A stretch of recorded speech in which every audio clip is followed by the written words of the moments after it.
Hey guys, the Sim, and this is Pro Wrestling Unlimited.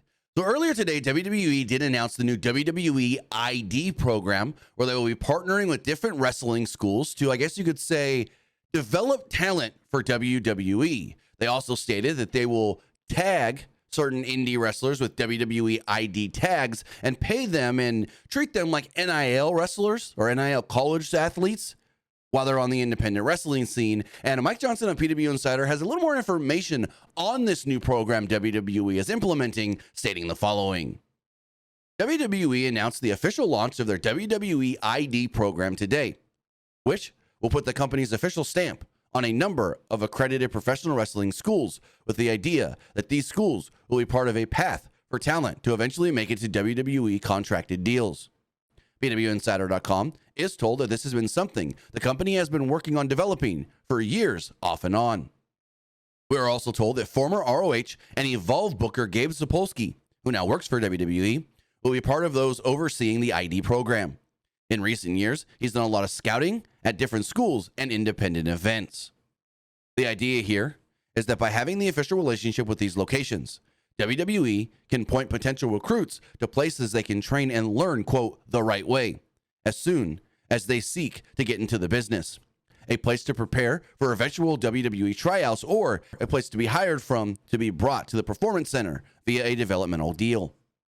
WWE would also have places to send existing developmental talents to go and learn from others and get different perspectives and reps that they may not get outside the PC and the NXT system.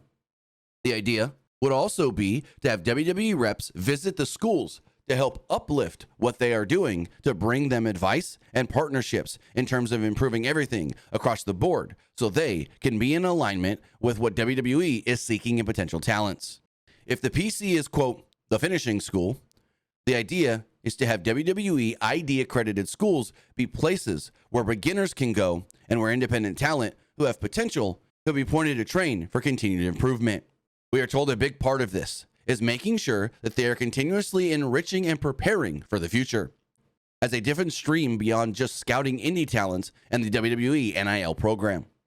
It's about focusing and directing potential talents from day one into environments where they can potentially do their best. We've had a few readers ask if any of this is going to lead to combined shows involving the schools or WWE running additional live events in association with the schools. We are told that isn't currently in the plans, but there certainly has been talks off and on over the years about the potential return of the Evolve brand. However, today's announcement was more about getting everything officially into alignment, and there is a lot more to come. There are no imminent plans for live events or touring or anything of that nature. This is more a nuts and bolts deal to try and add to the overall WWE recruitment and training process. Where there may be some ripple effects on the indie scene could be talent that want to get in or stay in WWE's good graces, focusing on doing only what would be best for them to get funneled through WWE's system. That could lead to a change in course in how some talents direct their path in the business. The same way the opening of OVW and FCW led to talents rushing to move to Kentucky or Florida, hoping that by being geologically close to those then WWE developmental systems, they would have a, quote, in. If talents are primarily concerned about getting, quote, in, they're going to do whatever they believe would be the best in WWE's eyes, and that will change how they pursue pro wrestling. A few independent promoters we spoke to this AM have already worried this could be an American equivalent of WWE signing all the British talent ahead of the launch of WWE NXT UK a few years back, where talents will have issues doing jobs or even end up pulling from dates at WWE's behest. But whether those fears are currently founded remains to be seen. It's too early to tell, but there's no doubt that this could tip the scales in what indie wrestlers will want to achieve and aim for right out of the gate in their careers and how and where they decide to work. That could also be a downside because of all these talents are being taught to achieve what WWE wants. That could certainly break down the uniqueness and zest that provides the independent scene. But again, too soon to know for sure. It will be very interesting to track how this evolves.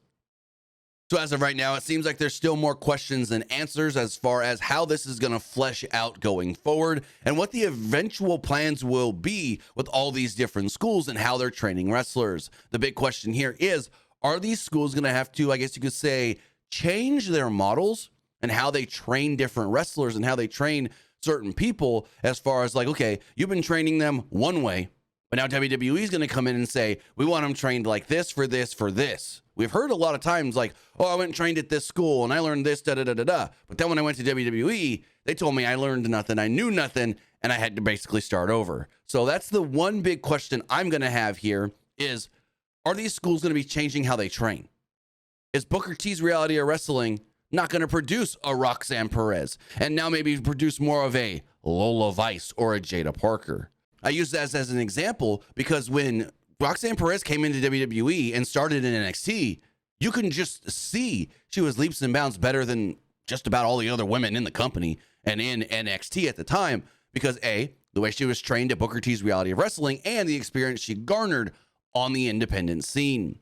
So my one big question here is I just hope that it's not, you're going to go to Reality of Wrestling, you're going to go to Knox Pro, you're going to train there, you're only going to work their shows, and then eventually go to WWE and not get that experience outside, not get that indie experience working with different promotions, working with different wrestlers, and working with different people. So again, more questions to be answered. And if we do hear anything further on WWE's new ID program and how it could maybe potentially shake up the independent scene, we'll have it for you right here. Wrestling Unlimited.